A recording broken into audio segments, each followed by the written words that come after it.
एक ये मध्य प्रदेश के इंदौर के पास मऊ जिले से संबंधित है।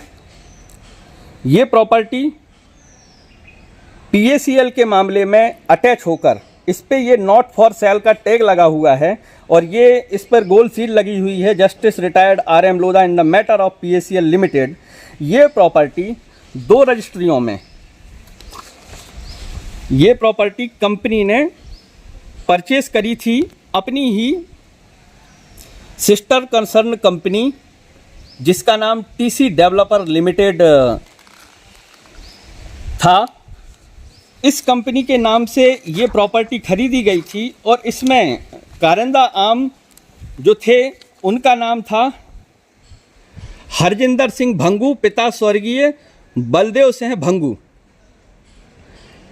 ये इसमें कारिंदा आम थे। इन्होंने TC डेवलपर लिमिटेड के नाम से ये प्रॉपर्टी खरीदी थी और ये प्रॉपर्टी आप देख सकते हैं, इसमें हर पेज पर नॉट फॉर सेल का टैग लगा हुआ है और justice retired RM Lodha committee की गोल सील लगी हुई in the matter of PACL।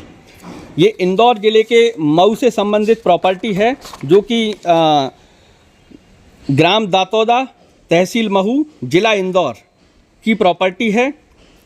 इस वीडियो के माध्यम से आपको स्पष्ट दिखाई दे रहा होगा कि ये लोधा कमेटी के पास अटैच है। इसमें CBI का जो MR नंबर है वो भी दिया गया है। ये दिखा रही है प्रॉपर्टी कि CBI द्वारा अटैच करी गई है प्रॉपर्टी और जो निवेशकों के भुगतान के लिए ये प्रॉपर्टी अटैच की गई है। ये प्रॉपर्टी को खुर्द-बुर्द करने का काम किया गया। ये प्रॉपर्टी जो TC डेवलपर लिमिटेड और हरजिंदर सिंह भंगू नाम दिया गया है, इसका सत्यापन का दस्तावेज ये है कि भारतीय प्रतिनिधि भूति और विनिमय बोर्ड जो सेबी है उसकी रिकवरी सेल के द्वारा एक ये पत्र जारी किया गया था 2015 में, जिसमें उन्होंने ये बताया था कि कंपनी की जो सिस्टर कंसर्न कंपनियां हैं 640 जो उसकी कंपनियां हैं, सब्सिडाइरीज जिनको हम बोलते हैं, सब्सिडाइरीज जो 640 कंपनियां हैं, उन कंपनियों की एक सूची जारी करी थी जिसमें TC डेवलपर लिमिटेड कंपनी का नाम 540वें नंबर पर दर्ज है। ये 540 नंबर पे TC डेवलपर प्राइवेट लिमिटेड करके ये कंपनी जो पल्स ग्रुप ऑफ कंपनीज की सहयोगी कंपनियों की सूची में आती है। और ये हम नहीं कह रहे यहाँ से, ये हमारा संगठन नहीं कह रहा, ये भारतीय प्रतिनिधि विनिमय बोर्ड का जो पत्र है उसके साथ जो 640 कंपनियों की सूची लगी हुई है वो सूची में इस TC डेवलपर लिमिटेड कंपनी का नाम है। और ये जैसा कि हमने आपको पिछले दस्तावेज में बताया, ये प्रॉपर्टी हरजिंदर सिंह भंगू कारिंदा आम के द्वारा परचेस करी गई थी TC डेवलपर लिमिटेड कंपनी के नाम से। इसको जब हमने ये देखा, ये हम बात आपको इसलिए बता रहे हैं क्योंकि जब कंपनी की बात आती कि कंपनी ईमानदार है, जब कंपनी चल रही थी तब तक पैसा देने में ईमानदारी बरती गई होगी, लेकिन जब कंपनी बंद हुई तो ऐसा लगा कि मैनेजमेंट को भी ये मौका मिल गया कि कैसे हम इस निवेश के देनदारी से बच जाएं और जो प्रॉपर्टी है उनको खुर्द-बुर्द कर अपने लोगों का हित समाहित कर सकें। तो ये प्रॉपर्टी जो है इसको 30 मार्च 2021 को TC डेवलपर लिमिटेड के द्वारा विक्रेता के नाम में स्वयं TC डेवलपर लिमिटेड और खरीदार कोई श्याम तिवारी और जितेंद्र तिवारी जो कि मऊ के ही निवासी हैं, इनके द्वारा ये प्रॉपर्टी खरीद ली गई और ये कंपनी के द्वारा प्रॉपर्टी को बेच दिया गया। तो हम ये बात को कैसे माने कि मैनेजमेंट निवेशकों के प्रति हितबद्ध है, निवेशकों के प्रति ईमानदार है, उनका भुगतान दिलाने के प्रति तत्पर है। इस अवैध बिक्री, क्योंकि जब उस पर लोधा कमेटी सेबी के पोर्टल से निकाली गई रजिस्ट्री पर नॉट फॉर सेल की टैग लगी हुई है और लोधा कमेटी की गोल सील लगी हुई है, वो प्रॉपर्टी बड़ी ही सरलता से जब बिक जाती है तो कहीं ना कहीं जो निवेशकों का भुगतान होना है वो प्रभावित होगा क्योंकि इन्हीं प्रॉपर्टीज की नीलामी से ही तो होना है। इसके संबंध में हमने शिकायत भी इंदौर कार्यालय सेबी को करी थी जो कि 13/6/2021 को हमने करी थी। उसमें सारा विवरण दिया गया था। साथ ही साथ हमने इंदौर के कलेक्टर महोदय को और पुलिस अधीक्षक महोदय को भी ये शिकायत हमने कराई थी कि ये प्रॉपर्टी निवेशकों के भुगतान के लिए अटैच है। बावजूद इसके इंदौर से बड़ी ही सफलतापूर्वक इस प्रॉपर्टी की रजिस्ट्री हो जाती है, इसका विक्रय हो जाता है और इसकी सरकारी जो कीमत आती है वो 75 लाख रुपए इसमें जो स्टाम्प ड्यूटी लगी है 75 लाख, मतलब ये प्रॉपर्टी करोड़ों रुपए की थी, 2-3 करोड़ से ऊपर की तो ये प्रॉपर्टी 100% थी। कहीं ना कहीं निवेशकों का हित इससे प्रभावित होता है, क्योंकि इस प्रॉपर्टी के भी विक्रय से ही, नीलामी से ही निवेशकों का भुगतान होना तय था।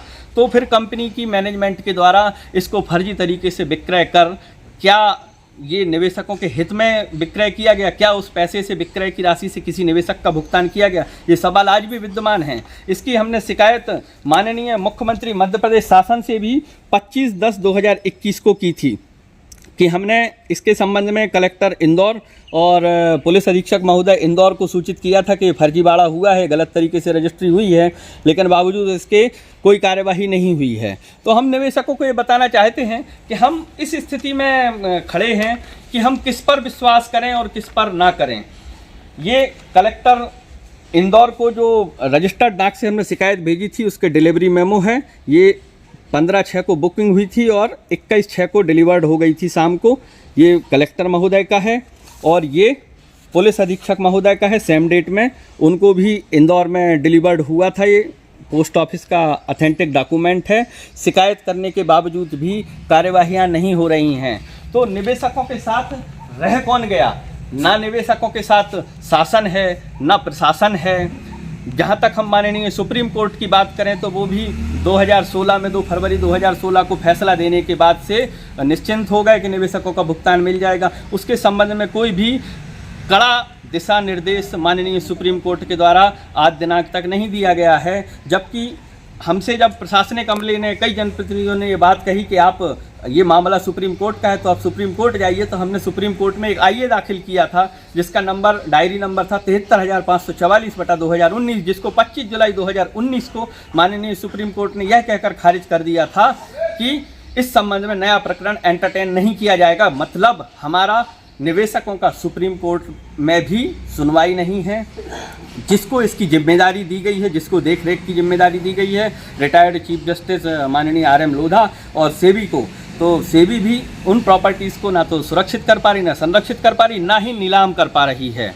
और निवेशक साल दर साल आज माननीय सुप्रीम कोर्ट का फैसला हुए भी 9 साल होने जा रहे हैं, लेकिन निवेशक आज भी दर दर भटक रहा है। सेबी दिखावे के लिए मात्र कुछ निवेशकों का भुगतान शो कर रहा है कि हमने इतने निवेशकों का भुगतान कर दिया है। जिस राशि तक का भुगतान सेबी दिखा रही है कि हमने भुगतान कर दिया, उसमें भी हमारे पास हजारों ऐसे निवेशक हैं जिन्होंने सेबी के पोर्टल पर ऑलरेडी क्लेम कर रखा है, लेकिन सेबी दिखाता है किसी को प्लॉट अलॉट है तो किसी को कोई समस्या है, किसी का डॉक्यूमेंट नहीं मिल रहा है।